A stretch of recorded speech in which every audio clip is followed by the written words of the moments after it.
La tortue et les deux canards. C'est l'histoire d'une tortue un peu fofolle qui avait un peu pas grand-chose dans le ciboulot et qui tournait en rond dans son trou paumé.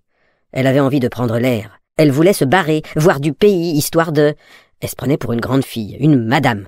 Elle s'emmerdait sévère, en somme. C'est vrai que souvent, on croit que l'herbe est plus verte ailleurs. Souvent, les gens tordus cherchent midi à 14h. Il se trouva que cet écervelé en parla à deux canards qui passaient par là et qui lui proposèrent de lui filer un coup de main. Ils avaient une combine. La transporter avec eux dans le ciel et l'emmener tout droit en Amérique. Ils connaissaient bien la route, soi-disant. Et en plus, ils lui promirent un beau voyage, qu'elle verrait plein de pays, plein de gens, plein de trucs, elle en aurait plein les mirettes, et qu'au passage, il y aurait sûrement moyen de moyenner. Ils lui parlèrent même d'un certain Ulysse, qui en aurait fait autant. Elle ne comprenait pas trop qui c'était ce Gugus, et qu'est-ce qu'il venait foutre dans cette histoire, mais bon, tu parles qu'elle salivait. L'Amérique, mec, les States. Bon okidoki, qu'elle leur dit. Alors les oiseaux lui dirent, c'est pas compliqué, le truc, il est simple. On taille un bon bout de bois, on te le met dans la gueule en travers, toi, tu serres bien les dents les fesses, c'est bon? Bon, allez, vas-y, mors, tu fais pas semblant. Les deux canards prennent le bâton chacun par un bout, et vas-y qui décolle. Ciao pantin. En moins de 2, le tour est joué. Et à peine il décolle que tout le monde est sur le cul. Imagine-toi que tu vois passer dans le ciel une tortue au milieu de deux canards. Alors tu penses les autres, waouh, regarde, c'est un miracle ou un mirage ou quoi? C'est dingue! Une tortue qui vole. Non mais allô quoi? Une tortue volante, c'est pas possible! Alors la tortue, quand elle entend tout ça, elle dit oui, c'est vrai, tu vois bien, hein, ça t'embouche un coin. Alors, c'est qui la plus belle? C'est qui le boss? C'est qui la reine? C'est Bibi, c'est moi.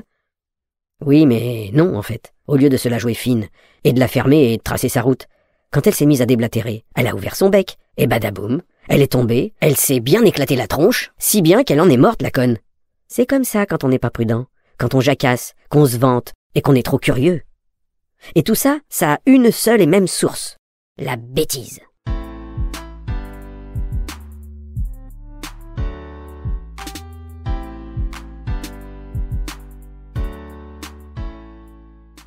La tortue et les deux canards.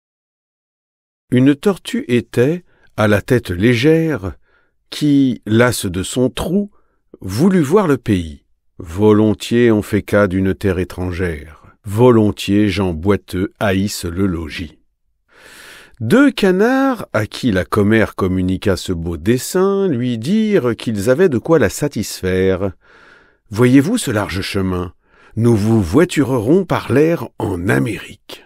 Vous verrez maintes républiques, maints royaumes, maints peuples, et vous profiterez des différentes mœurs que vous remarquerez. » Ulysse en fit autant. On ne s'attendait guère de voir Ulysse en cette affaire. La tortue écouta la proposition. Marché fait, les oiseaux forgent une machine pour transporter la pèlerine.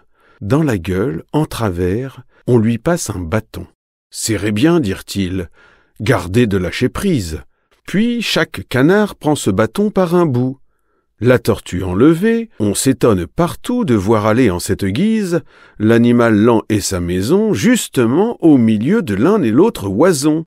« Miracle !» criait-on, « venez voir dans les nues passer la reine des tortues. » La reine, vraiment, oui, je la suis en effet, ne vous en moquez point. Elle eut beaucoup mieux fait de passer son chemin sans dire aucune chose, car, lâchant le bâton en desserrant les dents, elle tombe, elle crève aux pieds des regardants.